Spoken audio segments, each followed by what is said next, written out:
আসসালামু আলাইকুম রহমাতুল্লাহ। প্রিয় দর্শক, আজ বৃহস্পতিবার, দিনে বা রাতে যে কোনো সময় ইস্তেগফার ও তাওবার একটি দোয়া অন্তত 100 বার পড়ুন। বিনিময়ে জীবনের সকল গুনাহ খাতা মাফ হয়ে যাবে।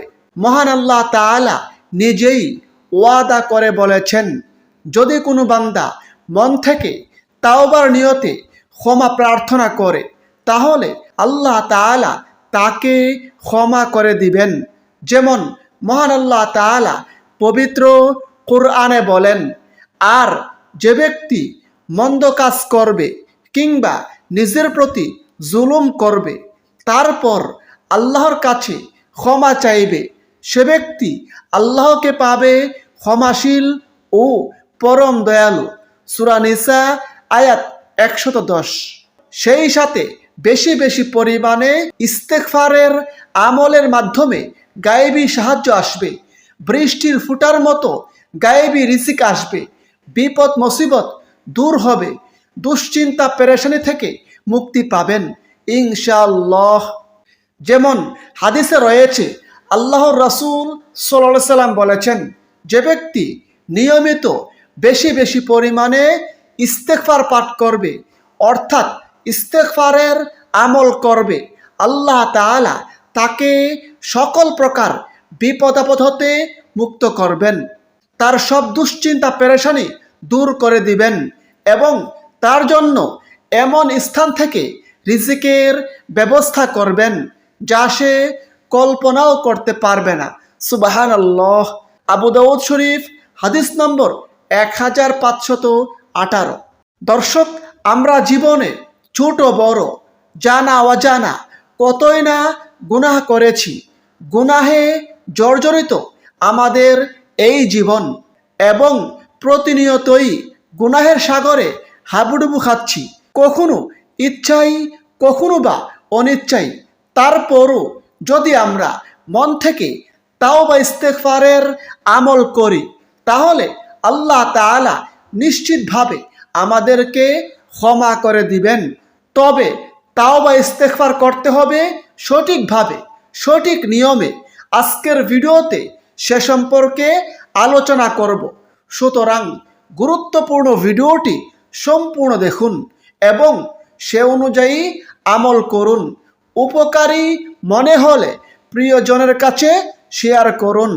আর আমাদের চ্যানেলের নতুন দর্শক হলে চ্যানেলটি এখনই সাবস্ক্রাইব করে পাশের বেল আইকনটি অল নোটিফিকেশন করে রাখুন। দর্শক, বৃহস্পতিবার খুবই গুরুত্বপূর্ণ ফজিলতপূর্ণ একটি দিন। তাছাড়া বৃহস্পতিবার দিবাগত রাতে আল্লাহ তাআলার কাছে বান্দার সাপ্তাহিক আমল নামা পেশ করা হয়। হাদিসে রয়েছে, হযরত আবু হুরায়রা রাদিয়াল্লাহু আনহু হতে বর্ণিত আছে, আল্লাহর রাসূল সাল্লাল্লাহু আলাইহি সাল্লাম বলেছেন, প্রতি সপ্তাহে সোমবার ও বৃহস্পতিবার আল্লাহ তাআলার কাছে আমল নামা পেশ করা হয়। তখন আল্লাহ তাআলা তার মুমিন বান্দাদের ক্ষমা করে দেন। কিন্তু যে দুই ব্যক্তির পারস্পরিক হিংসা বিদ্বেষ রয়েছে তাদেরকে ক্ষমা করা হয় না। মুসলিম শরীফ, হাদিস নম্বর 2565, তিরমিজি শরীফ, হাদিস নম্বর 747। তাছাড়া বৃহস্পতিবার জান্নাতের দরজাসমূহ খোলা থাকে। এ প্রসঙ্গে আল্লাহর রাসূল সাল্লাল্লাহু আলাইহি সাল্লাম বলেছেন, প্রতি সোমবার এবং বৃহস্পতিবার জান্নাতের দরজাসমূহ খুলে দেওয়া হয়। এরপর এমন সব বান্দাকে ক্ষমা করে দেওয়া হয় যারা আল্লাহর সঙ্গে অংশীদার স্থাপন করে না। মুসলিম শরীফ, হাদিস নম্বর 6438। দর্শক, সহজ একটি জিকির মাত্র 100 বার পড়ুন, বিনিময়ে জীবনের সকল সগীরা গুনাহ মাফ হয়ে যাবে। আর সেই গুরুত্বপূর্ণ জিকিরটি হচ্ছে সুবহানাল্লাহি ওয়া বিহামদিহি। হাদিসে রয়েছে, হযরত আবু হুরায়রা রাদিয়াল্লাহু আনহু হতে বর্ণিত আছে, আল্লাহর রাসূল সাল্লাল্লাহু আলাইহি সাল্লাম বলেছেন, যদি কোনো ব্যক্তি 100 বার সুবহানাল্লাহি ওয়া বিহামদিহি পাঠ করে, তাহলে সমুদ্রের ফেনা পরিমাণ সগীরা গুনাহ থাকলেও আল্লাহ তাআলা তাকে মাফ করে দিবেন। সুবহানাল্লাহ। হাদিসটি বুখারী শরীফে, মুসলিম শরীফে বর্ণিত হয়েছে। দর্শক, আজ বৃহস্পতিবার দিনে বা রাতে ইস্তেগফারের এই দোয়াটি অন্তত 100 বার পড়ুন। দোয়াটি হচ্ছে আস্তাগফিরুল্লাহ আল্লাযী লা ইলাহা ইল্লা হুয়াল হাইয়ুল কাইয়্যুম ওয়া আতুবু ইলাইহি। অর্থ, আমি আল্লাহর কাছে ক্ষমা চাই, তিনি ছাড়া প্রকৃত পক্ষে কোনো মাবুদ নেই, তিনি চিরঞ্জীব, চিরস্থায়ী এবং তার কাছে তাওবা করি। এই দুয়ার ফজিলত প্রসঙ্গে আল্লাহর রাসূল সাল্লাল্লাহু আলাইহি সাল্লাম বলেছেন, যে ব্যক্তি এই দুয়ার মাধ্যমে ক্ষমা প্রার্থনা করবে আল্লাহ তাআলা তাকে ক্ষমা করে দিবেন, যদিও সে ব্যক্তি যুদ্ধক্ষেত্র থেকে পলায়নকারী হয়। সুবহানাল্লাহ। হাদিসটি আবু দাউদ শরীফে, তিরমিজি শরীফে বর্ণিত হয়েছে। দর্শক, এখন আসুন ইস্তেগফার ও তাওবার আমলটি কিভাবে করবেন সে সম্পর্কে জানিয়ে দেই।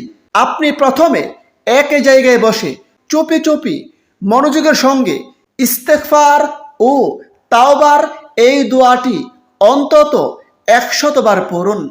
আস্তাগফিরুল্লাহ আল্লাযী লা ইলাহা ইল্লা হুয়াল হাইয়ুল কাইয়্যুম ওয়া আতুবু ইলাইহি। তারপর ইসমে আজম বা মনের আশা আকাঙ্ক্ষা পূরণের জন্য এই দোয়াটি কমপক্ষে 3 বার পড়ুন। আল্লাহুম্মা ইন্নী আসআলুকা বিআন্না লাকাল হামদু লা ইলাহা ইল্লা আনতাল মান্নানু বাদিউস সামাওয়াতি ওয়াল আরদি ইয়া যাল জালালি ওয়াল ইকরাম ইয়া হাইয়্যু ইয়া কাইয়্যুম।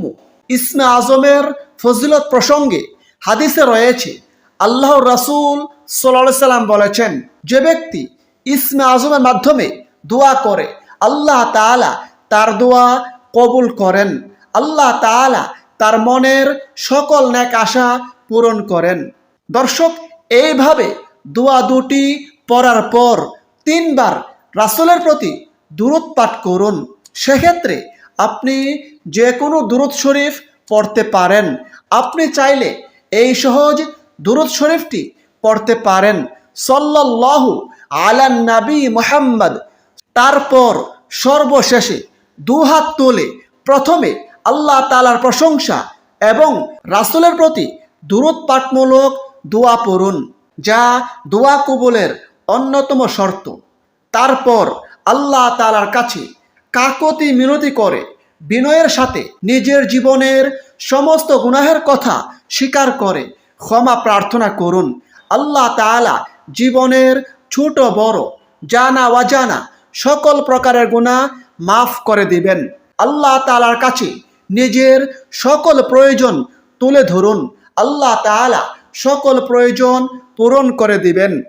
গায়েবী সাহায্য এবং রিজিক লাভের দোয়া করুন, আল্লাহ তাআলা গায়েবীভাবে সাহায্য করবেন, বৃষ্টির ফোঁটার মতো রিজিক দান করবেন। মহান আল্লাহ তাআলা আমাদের সকলকে আমল করার তৌফিক দান করুন। আমিন। আসসালামু আলাইকুম ওয়া রাহমাতুল্লাহ।